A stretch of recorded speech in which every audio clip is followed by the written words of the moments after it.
Αφήσαμε πίσω μας την πόλη της Πάφου και βρισκόμαστε στο δυτικότερο άκρο της Κύπρου, τον Ακάμ.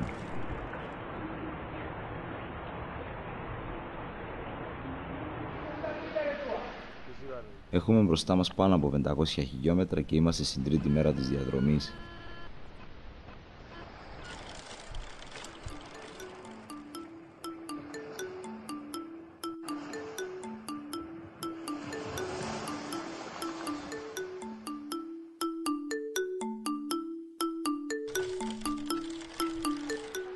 Η Χερσόνησος του Ακάμα είναι μια μοναδική περιοχή τόσο από πλευράς γεωλογίας όσο και από πλευράς χλωρίδας και πανίδας.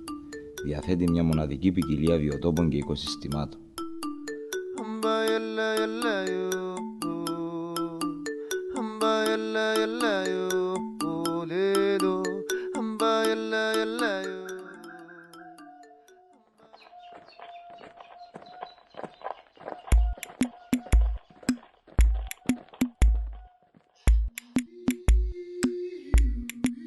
Η αρχή της επόμενης μέρας μας βρίσκει στη Δρούσο.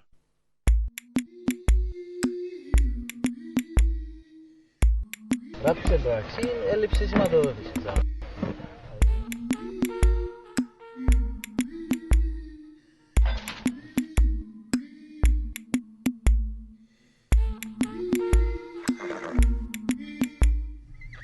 Κατευθυνόμαστε πλέον ανατολικά και είμαστε μόλις μια μέρα μακριά από την είσοδό μας στο δάσος της Πάφου.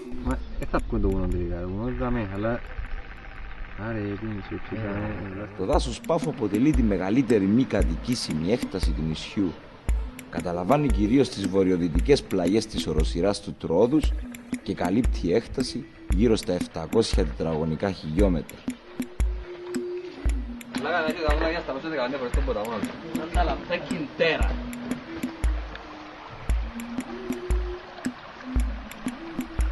Είναι κατά το μεγαλύτερο μέρος του φυσικό δάσος και στη μεγαλύτερη του έκταση επικρατεί η άγρια πέφκη.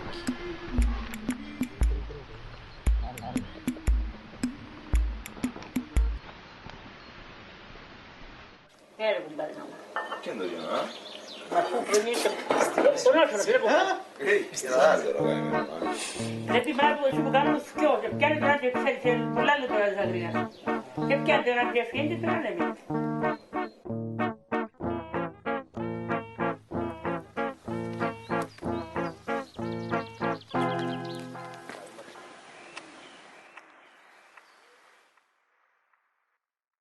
Το ευρωπαϊκό μονοπάτι κατεβαίνει η Οφύρκα που είναι πάνω από το σεντά της Ελιάς, ο Καμινουσκιό. Ναι, ο δρόμος πλώς είναι πατημένος, είναι έτσι. Ναι, άκουρα Γιώργο, διότι είναι κάτι παιδιά που ήθελαν να περπατήσουν.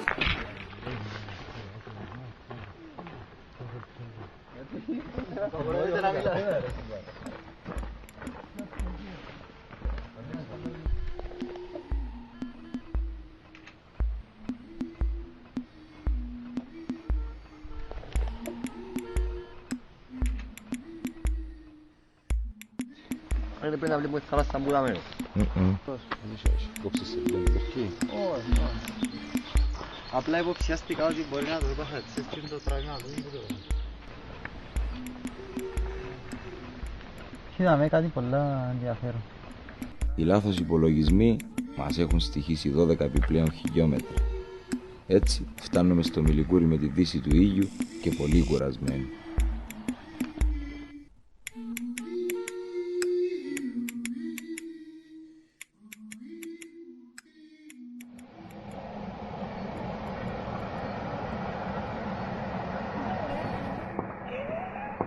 Η ανάβαση μας στο Τρόδος ξεκίνησε και στις επόμενες 2 μέρες πρέπει να καλύψουμε μια υψομετρική διαφορά 1000 μέτρων.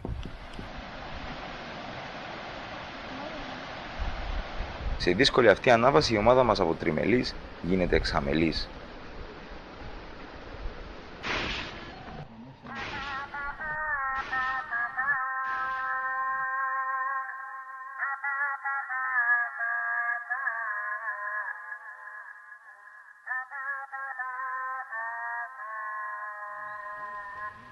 Το Τρόδος δημιουργήθηκε στο βυθό της Τυθίως θάλασσας και ανυψώθηκε πριν 90 εκατομμύρια χρόνια.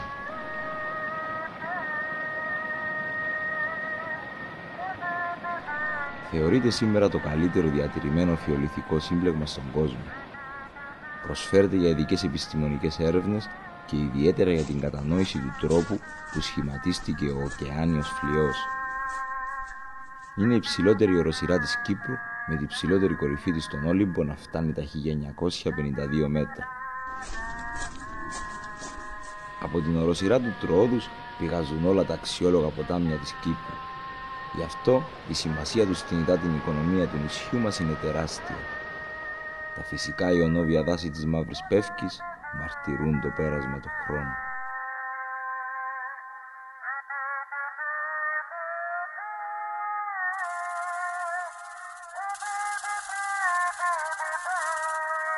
Το Τρόδος πήρε το όνομα του από τους 3 δρόμους, δηλαδή τις 3 οδούς που συναντιούνται εκεί και ενώνουν τη Λευκοσία, τη Λεμεσό και τον Πρόδρομο. Μια τόσο μικρή έκταση γης που όμως φιλοξενεί το 52% περίπου των ενδυμικών φυτών της Κύπρου.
Yo molo yo na ye ma ye Είμαστε στον Άγιον Επιφάνιον, συνδυασμός Πεύκου, αγροτικής ζωής. Έχουμε πεζοπόρον το υψηλό 4. Ξημέρωσε η 13η μέρα της διαδρομής και βρισκόμαστε στους πρόποδες του Μαχαιρά. Έχουμε διανύσει ήδη 300 χιλιόμετρα και έχουμε καλύψει πάνω από τη μισή διαδρομή.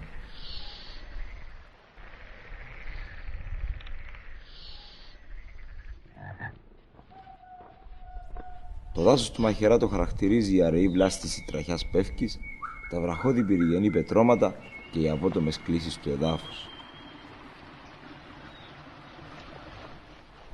Η αφιλόξενη διαδρομή διαμέσου του Μαχαιρά ήταν το πιο εξαντλητικό κομμάτι της διαδρομής.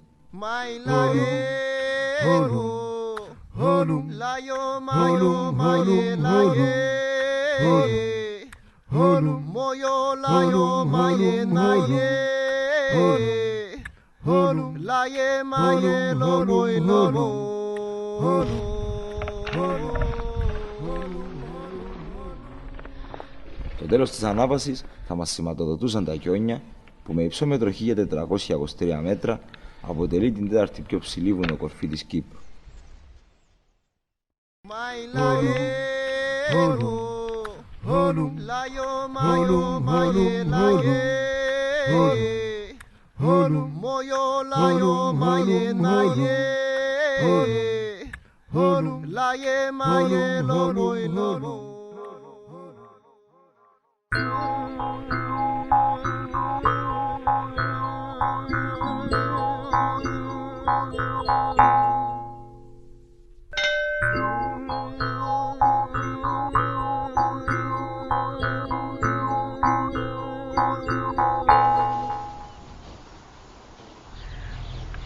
Γιο, καλημέρα στην κάμερα.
Είμαστε στην πλατεία του χωριού Αυδελερό.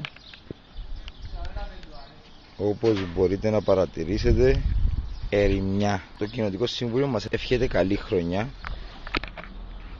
Έχουμε, πόσες του Μάη έχουμε ρε? 7 του Μάη, διαχρονικό το καλή χρονιά.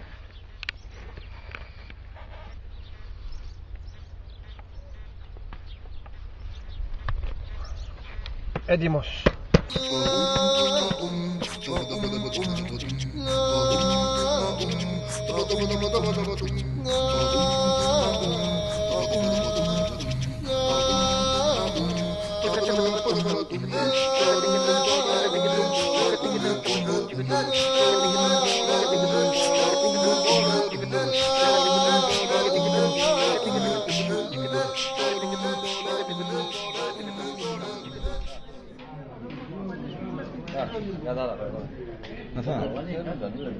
Το λοιπόν βρισκόμαστε στην Πύλα, το μόνο χωριό που έμεινε στην Κύπρο να παρτίζεται και από τις δύο κοινότητες.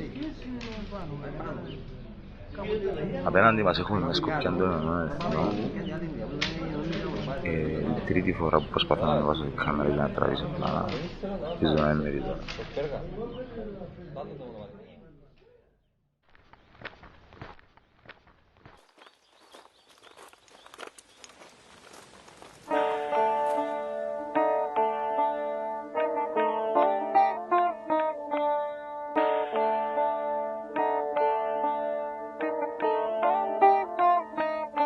Το Κάβο Γκρέκο είναι μικρή χερσόνησος που βρίσκεται στα νοτιοανατολικά της Κύπρου, ανάμεσα στην Αγία Νάπα και το Παραλίμνη.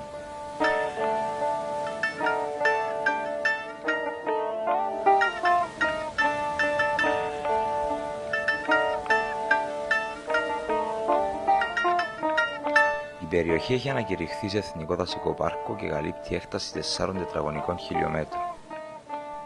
Αποτελεί σημαντικό σταθμό για διάφορα μεταναστευτικά πουλιά και καλύπτεται κυρίως από θαμνώδη βλάστηση.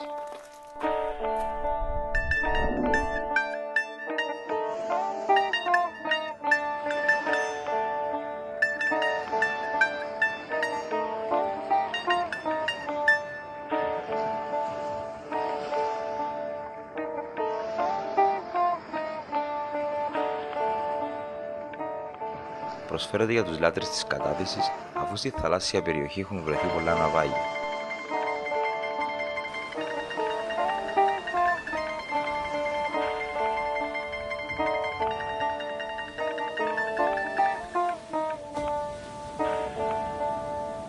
Οι υποθαλάσσιες χαράδρες, τα σπήλαια και γενικά η ενέργεια της περιοχής μας καθήλωσε.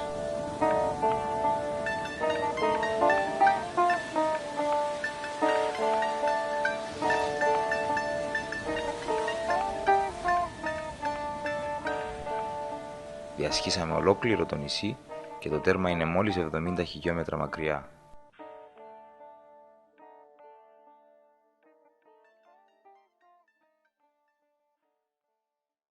Thank you.